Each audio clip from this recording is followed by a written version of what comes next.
So this is the most expensive cube on the market right now. The GAN 13 maglev. This one is the UV coated one, which goes for $84, and the matte version goes for $74. Really, really expensive. So, is it worth it? Let's find out. So, this cube is GAN's newest flagship cube, and this cube features 88 magnets throughout this whole cube, and it actually weighs like 71 grams. Kind of really light for how many magnets this has. So, let's get into where all of these magnets are. So there's the typical 48 magnets that are in the corners and the edges, and there's 12 edge magnets, which repels the corner-to-core magnets, which there are 8 of the magnets on the corners, and then 8 on the core as well. And then there's 2 magnets on each center for the maglev tensioning system.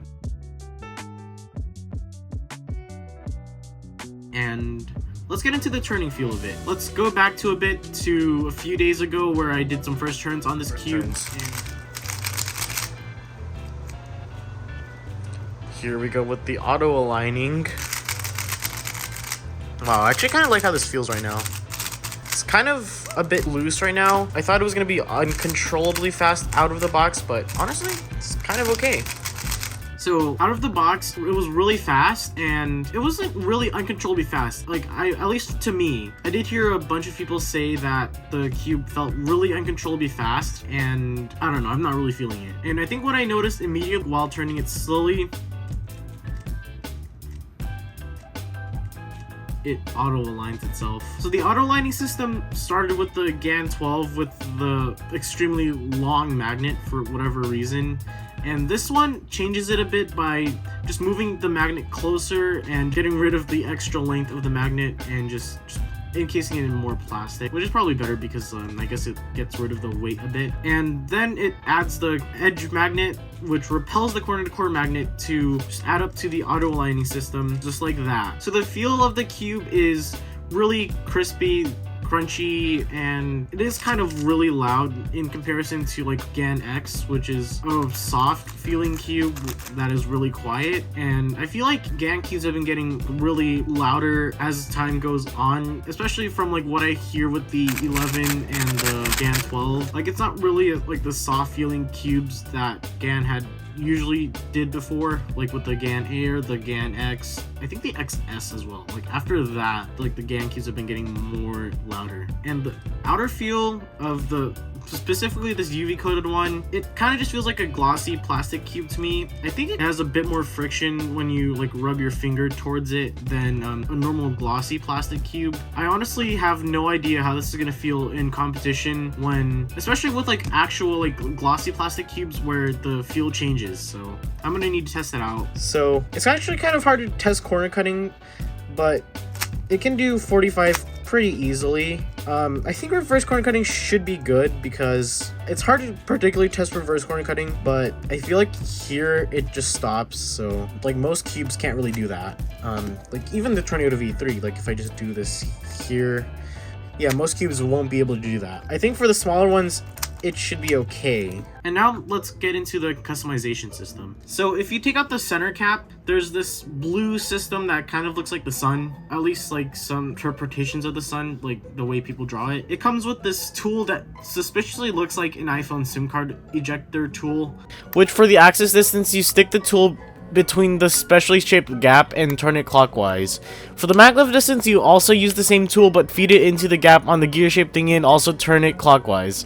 For the access distance or the screw depth, the lower the number, the tighter the cube feels. And for the spring compression system, it works the other way around, where the lower the number, the more flexible the cube gets. To check what setting you are on, for the axis distance, there is an arrow pointing towards the same gap in which you use to adjust the setting, while for the spring compression, there are 2 notches on the diagonal side of the centerpiece pointing towards a number. For the magnet adjustment system, you use the same tool. This goes from 1 to 6, so the 6 is the strongest, which is what I have it set to right now. And what you do is you put the tool in like this, and then just pull it like that to the next setting. And you have to keep doing that until you get to the next setting if you want to mess around with like each of the settings. And to tell what setting you're on the magnet setting, there is a number over here. It's probably a bit hard to see, but there is a number you can see like on the plastic piece there. So let's set up this cube to my liking, do some solves, and look at my final thoughts.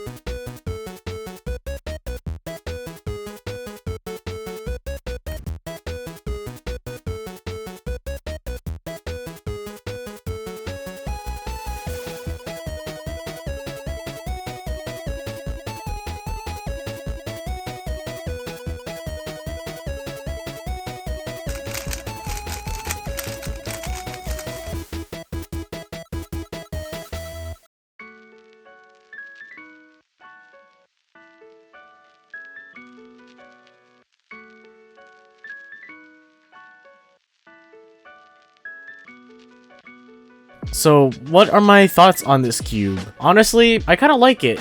Like, I kind of really like the feel of it, like the smooth and slightly, like very slightly crunchy feel. But I don't really like how loud it is compared to older GAN cubes. I feel like GAN cubes have been straying away from the quite soft feel that they used to have of the GAN X and even I think the GAN Air SM. I feel like after the GAN 11M Pro, like GAN cubes have been getting a lot louder. Honestly, I don't really like it about that, but like the performance itself is pretty good. I've been getting a little bit of catches, but probably like not enough to where it affects my solves that much, although I do get some during solves. It might just be because of how light the cube is and like how fast the cube turns. It might just like interfere with something. I'm not really sure about it. Maybe if you're like really fast, it might affect you a little bit, but honestly, I'm not really sure about that. I'd probably have to get really fast to figure out whether or not it's going to affect me a lot. The adjustment system is pretty nice now that you only need one tool to adjust most things, including the magnets. Honestly, I guess it's nice that GAN simplified their adjustment system, because if you look in the past, their adjustment systems have not been really good. Like if you see like the GAN 11, the GAN XS, you had like two different blue things for settings, and that was not really that great.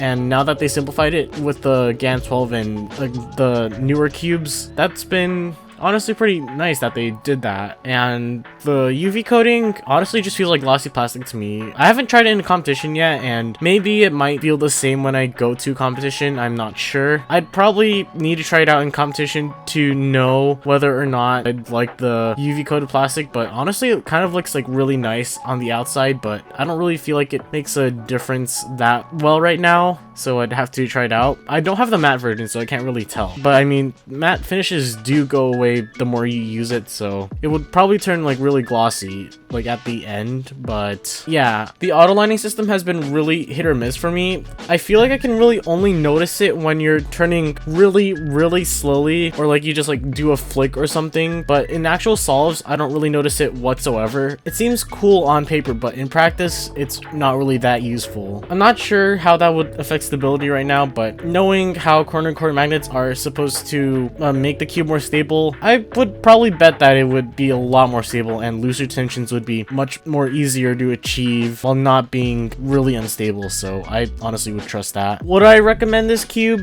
Probably not for most people. If you somehow have the budget for it, then go ahead, get this cube. But for most people, I feel like the Tornado V3, the RS3M, the Waylong WRM Maglev, or the normal version would be suitable for most people, especially since that they're not so exorbitantly priced like the GAN cube that I have here is. Although maybe they have less features, I feel like you don't really need all of those features to be able to get faster. It's mostly just your skill, and I feel like if you're not really that great at cubing at the moment, like you just started cubing or you're sub 30 or something, so when you get this cube, by the time you get better at cubing and you get faster, there will probably be a better cube out by the time you get better. And I feel like that would be a waste if you spent $90 on this cube and then there's another cube that comes out that is way better than this cube. So yeah, I guess think before you buy this cube. I guess that's pretty much it for this video. Thank you guys for watching, and I'll see you all next time.